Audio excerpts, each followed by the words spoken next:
يتعلق بعائلة محمية من قبل مدير ديوان رئيس الجمهورية القاضي الفاسد بوعلام بوعلام اللي هو السعيد بوتفليقة رقم 2 في الجزائر الجديدة، الذي يعد الحاكم الفعلي في الجزائر، الذي نهب ولا زال ينهب مع أولاده وشكل إمبراطورية من الفساد المالي والأخلاقي، ومعروف بتاريخه القذر. مدير ديوان تبون اللي كان يعني معروف بسهراته تاع المشروبات الكحولية مع حلب زواوي عبد القادر ومع بوعلام ديسكو ماغرب. وبقدرته القادر تحول هذا القاضي الفاسد اللي كان بوعلام يخبروا فيه جيرانه، اللي كان يلبس العبايه بيضاء في فيلته بقنبيطه يوم الجمعه ويجيبوا له لونفلوب مين كان قاضي، كان يخدم في المحكمه. هذو ولاو يحكموا في الجزائر كي خلات الجزائر ولا ادانها كيسموه.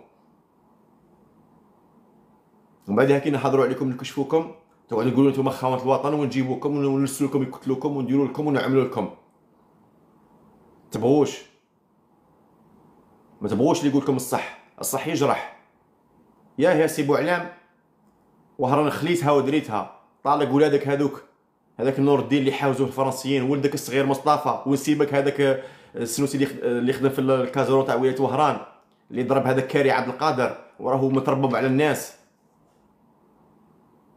دير ولد اختك رضيته ديبيتي في ولايه النعامه، وانت قاعده تتبغل وقاعدين تتبرعوا للافارقه، تبرعوا اثيوبيا العاصمه تاعها اديس ابابا احسن 1000 مره من العاصمه الجزائر اللي ولات دوار، وهران ولات دوار، لانكم سراقين، لانكم نهبتوا الشعب وخنتوا امانه الشهداء، وسيحاسبكم الشعب حسابا عسيرا. ونقولها لك يا تبون، ونقولها لك يا شنقريحه، ونقولها لك يا بوعلام الا ما سقمتوش ارواحكم الدعوه راهي تغلي في الجزائر.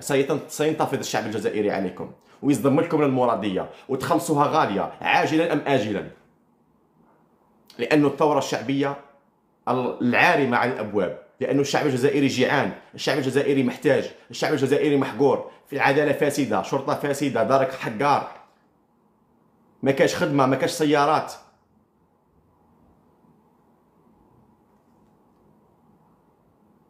هذه العائله تاع عائله شيالي للاخوه عبد الكريم وتوفيق شيالي، اللي كنت درت منشورات عليكم تروحوا وتشركوا في فمكم وتقولوا باللي صاي ما هدرش علينا رانا خلصناه.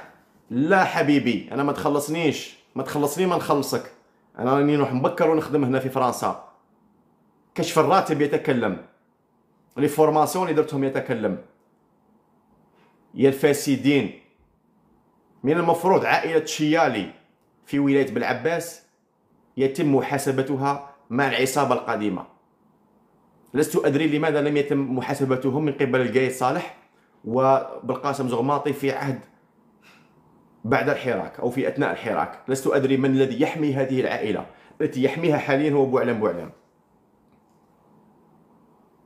وابنائك راكم دايرين شركه تاع الري اللي فيها مشاريع يعني انابيب الكاليتي تاعهم كارثيه. نقول لك يا توفيق شيالي، انا ما ندخلش في امور عائليه، وعندي ما نهضر على اولادك التوائم محمد وامين مواليد 1994، ولكن نقول لك خافوا الله.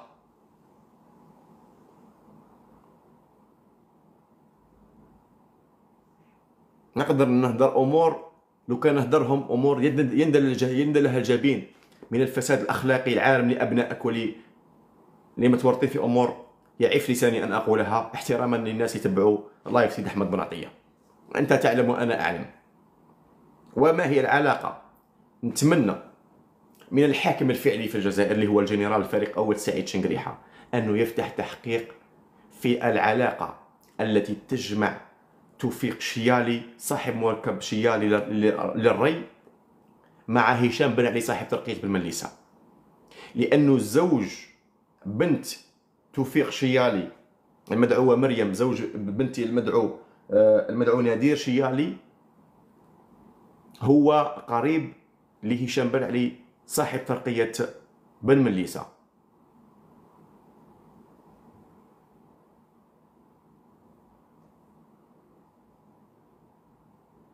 وراهم دايرين شركه في البروموسيون ايموبيليار في وهران وفي الدار البيضاء في الجزائر العاصمه، وداخل معاهم شريك هشام بن علي صاحب ترقيه بن مليسه في ترقيات موطني. فنتمنى منك مسيو لو جينيرال شنقريحه انك تعطي اوامر بفتح تحقيقات عاجله ومستعجله وجديه في الفساد العارم لشركه لمجمع توفيق شيالي وعبد الكريم شيالي وابنائه محمد الامين وامين.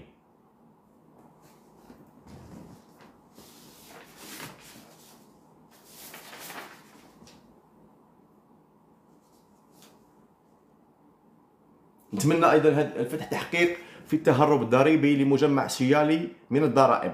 حسب المعلومات التي وصلتني أن هذه العائلة تهربت من الضرائب، الدولة راهي تسالها 2000 أكثر من 2000 مليار سنتيم، بدون ما نهضروا على الضغوطات اللي تمارسها هذه العائلة على البلديات وعلى المؤسسات في ولاية سيدي بلعباس، اللي يقولوا لهم لازم تشروا في الكاي تشارج، لازم تشروا الأنابيب وتشروا الأدوات الري تاع الجروب شيالي، وإلا ما نعطوكمش كاي تشارج وما نعطوكمش المناقصات.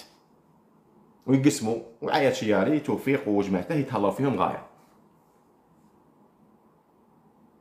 نقول لك يا سي توفيق شيالي، مش شي حسناوي اللي يحرضني ضدك، ولا عندي مصادر موثوقه، مصادر الناس يعرفوا مصداقيه سيد احمد بلاطيه. اما كي انت كي جماعه حسناوي في زوج فاسدين، كي حمو كي رمو، كي الحما كي الرعاده. وحسناوي اتمنى من الناس اللي عندهم ملفات او معلومات على عائله حسناوي في سيدي بلعباس، معلومات حول الفساد والحقره، يتواصلوا معايا في الخاص في التيك توك،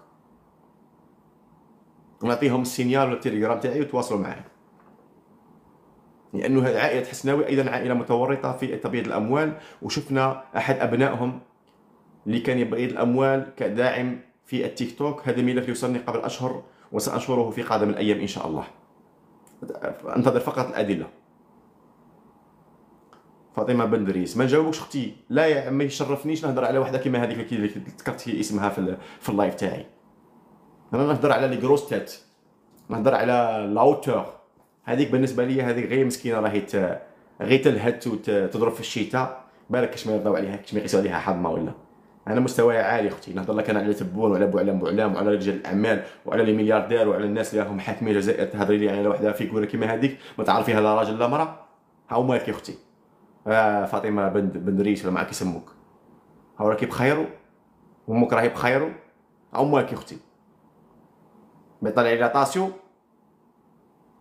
بارك الله فيك وفيك بارك اختي. نهضروش نهضروا على العصابات الكبار، ما هذيك لا كما قال لك غاش بختو في نجي مريم.